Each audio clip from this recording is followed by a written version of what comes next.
Shalom, selamat malam Bapak Ibu saudara dikasih Tuhan. Malam hari ini kita berjumpa kembali di dalam program My Way, satu program renungan singkat yang akan memberkati kehidupan rohani kita, untuk kita semakin mengenal Allah kita, mengerti apa yang baik yang harus kita lakukan, mengerti apa yang menjadi kehendak Tuhan dalam hidup kita.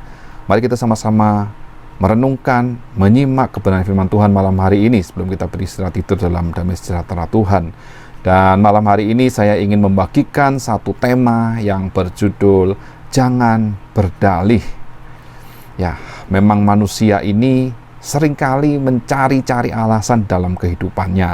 Artinya ada saja hal-hal yang bisa dijadikan alasan pada saat kita tidak melakukan apa yang seharusnya kita lakukan, apa yang menjadi tugas, tanggung jawab dalam kehidupan kita, sesuai dengan porsi, sesuai dengan bagian, tugas, tanggung jawab kita, dimanapun kita berada.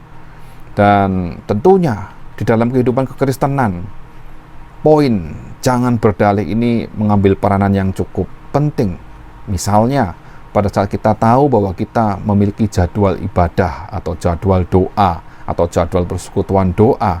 Nah, biasanya niat awalnya kita ingin ikut sesuai dengan jadwal tersebut, bahkan bilang dengan teman-teman yang lain, ayo ikut persekutuan doa, saya pasti hadir, saya pasti ikut. Tetapi begitu menjelang waktu untuk acara dilaksanakan, ternyata ada hal-hal lain yang membuat kita menjadi bimbang, kita harus memilih untuk ikut atau tidak, dan mungkin ada sedikit rasa capek di badan kita, sakit, tidak enak badan dan sebagainya. Akhirnya kita memutuskan untuk tidak ikut ibadah, tidak ikut doa, tidak ikut persekutuan doa. Bukankah hal itu adalah satu alasan-alasan yang sering dicari-cari, yang sering kita ungkapkan untuk kita tidak mengikuti hal-hal yang rohani, karena kita memanjakan diri kita, tubuh jasmani ini. Bahkan tidak sedikit orang yang seringkali berjanji sama Tuhan, Tuhan, aku berjanji, kalau Tuhan sembuhkan saya mau setia kepada Tuhan, saya mau sungguh-sungguh kepada Tuhan. Tapi begitu sudah sembuh, sakit penyakitnya sudah tidak ada, dalam kenyataannya mereka lupa akan janjinya. Bahkan kalau diingatkan akan janjinya, lalu orang-orang tersebut dengan mudah menyatakan satu alasan, ya, nanti saya pasti akan tepati janji saya. Sekarang saya masih sibuk, nanti saya akan aturkan waktu untuk melayani Tuhan lebih banyak lagi. Bukankah itu adalah hal-hal yang, ya, alasan yang dicari-cari? Itu semua adalah dalih yang kita katakan. Kita lupa bahwa semua itu dikatakan bukan kepada manusia, tapi dinyatakan kepada Tuhan. Kalau kita sudah janji setia kepada Tuhan dan sungguh-sungguh, maka kita harus tepati janji itu. Jangan berdalih, karena berdalih itu tujuannya cuma satu, mengasihi diri sendiri dan egois saja, untuk kepentingan diri kita sendiri. Bahkan manusia dengan mudah mencari kambing hitam atau melimpahkan kesalahan kepada orang lain, mencari pembenaran untuk diri sendiri. Jadi tidak salah ada satu statement yang mengatakan bahwa manusia itu adalah profesor dari 1001 alasan. Dan memang kemampuan untuk berdalih ini mungkin sudah turunan dari sejak Adam dan Hawa jatuh dalam dosa.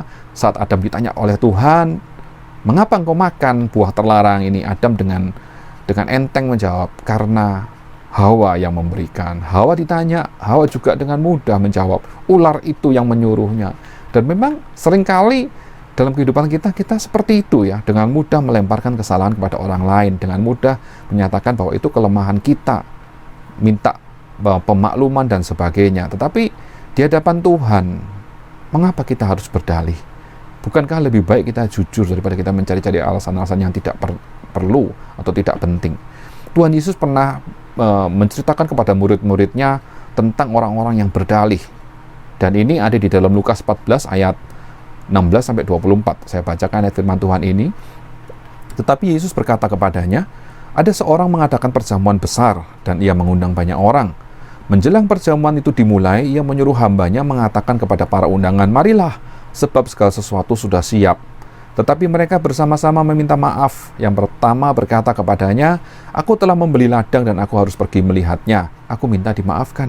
Yang lain berkata, aku telah membeli 5 pasang lembu kebiri dan aku harus pergi mencobanya. Aku minta dimaafkan. Yang lain berkata, aku baru kawin dan karena itu aku tidak dapat datang. Maka kembalilah hamba itu dan menyampaikan semuanya itu kepada tuannya. Lalu murkalah tuan rumah itu dan berkata kepada hambanya, pergilah dengan segera ke segala jalan dan lorong kota dan bawalah kemari orang-orang miskin dan orang-orang cacat dan orang-orang buta dan orang-orang lumpuh. Kemudian hamba itu melaporkan, Tuan, apa yang Tuan perintahkan itu sudah dilaksanakan, tetapi sekalipun demikian masih ada tempat. Lalu kata Tuan itu kepada hambanya, pergilah ke semua jalan dan lintasan dan paksalah orang-orang yang ada di situ masuk karena rumahku harus penuh. Ayat 24, sebab aku berkata kepadamu, tidak ada seorang pun dari orang-orang yang telah diundang itu akan menikmati jamuanku. Jadi, mari kita hati-hati, mari kita waspada. Saat panggilan Tuhan datang dalam hidup kita, saat kasih karunia Allah dinyatakan dalam hidup kita, maka kita sudah mendapat undangan untuk masuk dalam perjamuan besar bersama Bapa kita. Dan kalau di dalam kehidupan saat kita menanti undangan itu datang dan pada saat undangan itu sudah siap, lalu kita berdalih dengan banyak alasan yang tidak masuk akal. Ada yang bilang membeli ladang harus melihat, ada yang membeli 5 pasang lembu kebiri dan harus dicoba, ada yang berkata baru kawin sehingga tidak dapat datang.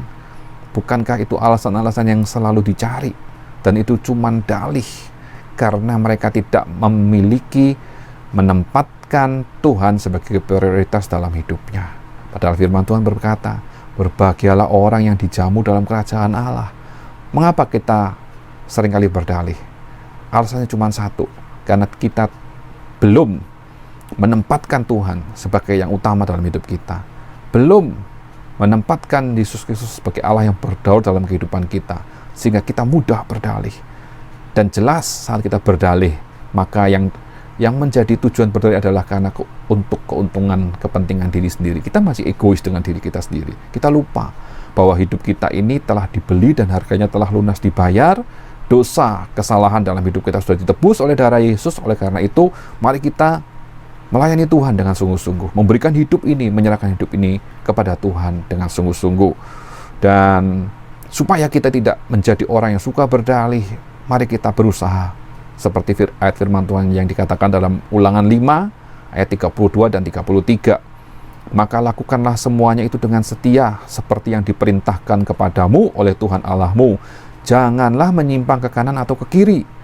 Segenap jalan yang diperintahkan kepadamu oleh Tuhan Allahmu haruslah kamu jalani, supaya kamu hidup dan baik keadaanmu, serta lanjut umurmu di negeri yang akan kamu duduki. Firman Tuhan ini berlaku untuk kita semua.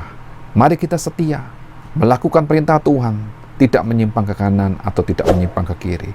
Setiap proses yang dijalankan Tuhan terjadi dalam hidup kita harus kita jalani dengan setia, dengan penuh ucapan syukur dan sukacita, supaya baik keadaan kita dan diberkati Tuhan dalam segala hal sampai lanjut umur kita di bumi. Puji Tuhan, inilah kebenaran firman Tuhan yang akan memberkati kita malam hari ini. Sebelum kita beristirahat, percayalah akan janji Tuhan. Lakukan yang benar, lakukan yang baik. Tuhan akan menyertai kita, memberkati setiap kehidupan kita. Selamat malam, selamat beristirahat. Tuhan Yesus memberkati. Amin.